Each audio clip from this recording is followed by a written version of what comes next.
दोस्तों नमस्कार।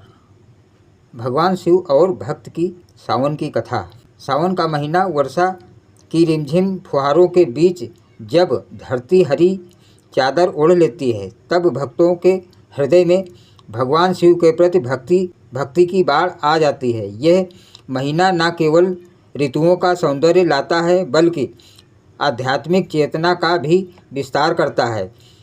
शिवालयों में ओम नमः शिवाय की गूंज होती है, कावड़ यात्रा निकलती है और श्रद्धालु जलाभिषेक करते हैं। सावन में शिव भक्ति का विशेष महत्व है, क्योंकि यह माँ देवी पार्वती द्वारा शिव को प्राप्त करने की साधना से भी जुड़ा हुआ है। इस कथा में हम सावन एक विशेष भक्त, धर्म और भगवान शिव की अद्भुत संवाद व दर्शन की विस्तृत कथा सुनते हैं, जिसमें भक्ति, परीक्षा, तपस्या और कृपा की झलक है। बहुत समय पहले की बात है। मध्य भारत के एक छोटे से गांव नागपुरा में एक निर्धन लेकिन अत्यंत श्रद्धावान ब्राह्मण युवक रहता था, जिसका नाम था धर्मा। धर्मा अनाथ था, किंतु उसके जीवन का एक ही उद्देश्य था, भगवान शिव की भक्ति। उसका दिन कुछ इस प्रकार बीतता। प्रातःकाल सूर्योदय से पहले उठकर नदी स्नान, फिर पास के पुराने शिव मंदिर में जल अर्पण, बेलपत्र चढ़ाना और पूरे दिन ओम नमः शिवाय का जाप करना।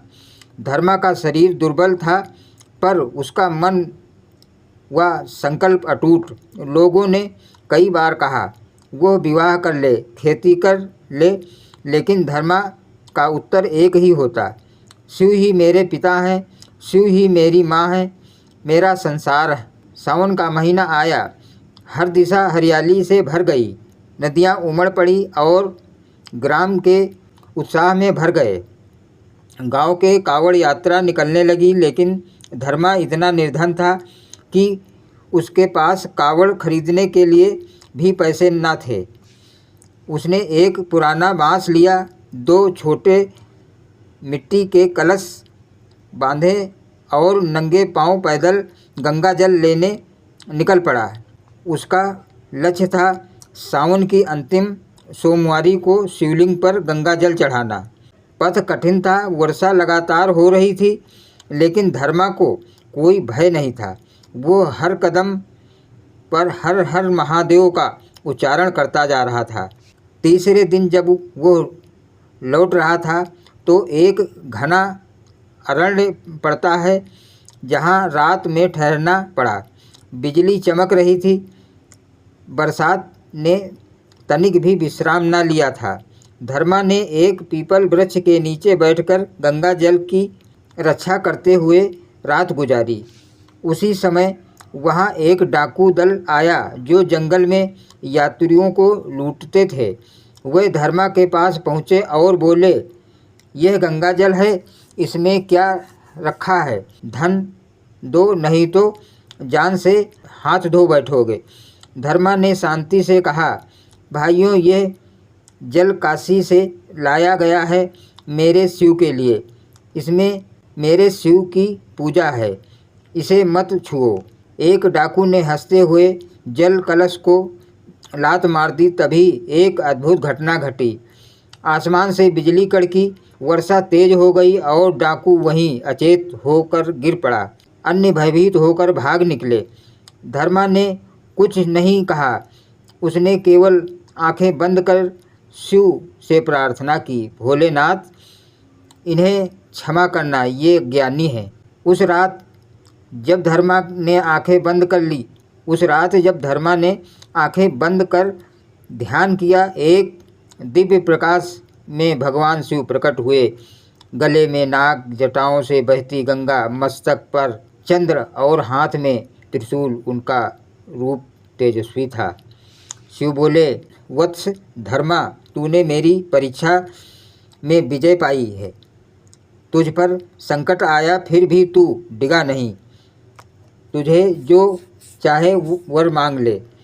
धर्मा ने सिर झुकाकर कहा, भगवान, मुझे कोई वरदान नहीं चाहिए, बस आप युगों युगों तक मेरे हृदय में निवास करें। शिव मुस्कुराए, तू मेरा सच्चा भक्त है, परंतु तेरे द्वारा लाया गया गंगा जल अब भी किसी मंदिर में चढ़ाने की आवश्यकता नहीं, मैं स्वयं वहां आ रहा हूं। अगले ही क्षण शिव की छाया धर्मा के छोटे गांव नागपुरा के मंदिर में प्रकट हुई। वहां का शिवलिंग तेजस्वी हो उठा और ग्रामवासी चकित रह गए। जब धर्मा गांव लौटा तब लोगों ने उसकी स्थिति देखी। पैरों में छाले, शरीर पर घाव, लेकिन चेहरा तेज से दमकता हुआ। लोगों ने उसकी कहानी सुनी और उसकी भक्ति पर श्रद्धा से सिर झुका दिया। धीरे धीरे वो छोटा शिव मंदिर एक सिद्ध स्थल बन गया, जहाँ वर्ष में सावन की अंतिम सोमवारी को विशेष पूजा होती है। कहा जाता है कि उस दिन स्वयं शिव वहाँ विराजते हैं। धर्मा को लोग सावन संत कहने लगे। उसने कभी कोई धन नहीं रखा, ना कोई याचना की, बस उसी मंदिर के बाहर एक कुटिया में रहा और ओम नमः शिवाय का जप करता रहा। कथा का सार और संकेत ये है। इस कथा में छुपे हुए कई गहरे संकेत। भक्ति में दृढ़ता। धर्मा की भक्ति केवल शब्दों तक सीमित नहीं थी। उसने कष्ट सहे, संकट झेले, लेकिन अपनी आस्था नहीं छोड़ी।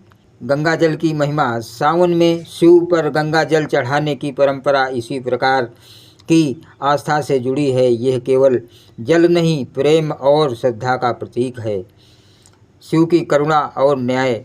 शिव ने उस डाकू को तुरंत दंड नहीं दिया, बल्कि धर्मा की ओर देखा कि उसका व्यवहार क्या होता है।